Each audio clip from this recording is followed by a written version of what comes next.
ভেনেজুয়েলার সঙ্গে উত্তেজনা বাড়িয়ে পুয়ের্তো রিকোয় যুদ্ধবিমান বাড়িয়েছে যুক্তরাষ্ট্র। এদিকে হোয়াইট হাউস নিশ্চিত করেছে মার্কিন অ্যাডমিরালই মাদকবাহী নৌযানে দ্বিতীয় হামলার নির্দেশ দেন, যদিও ওই নির্দেশে সবাইকে হত্যার কথা ছিল না বলে দাবি প্রশাসনের।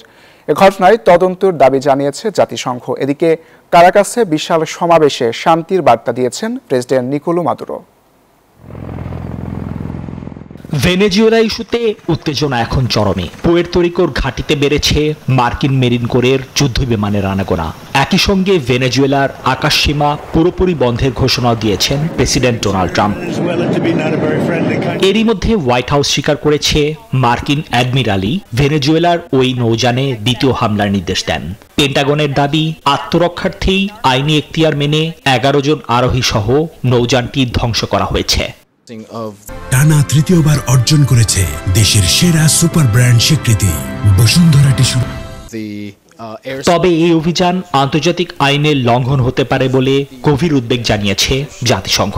আহতদের উপর এমন হামলার ঘটনায় স্বচ্ছ ও নিরপেক্ষ তদন্তের দাবিও তুলেছে সংস্থাটি।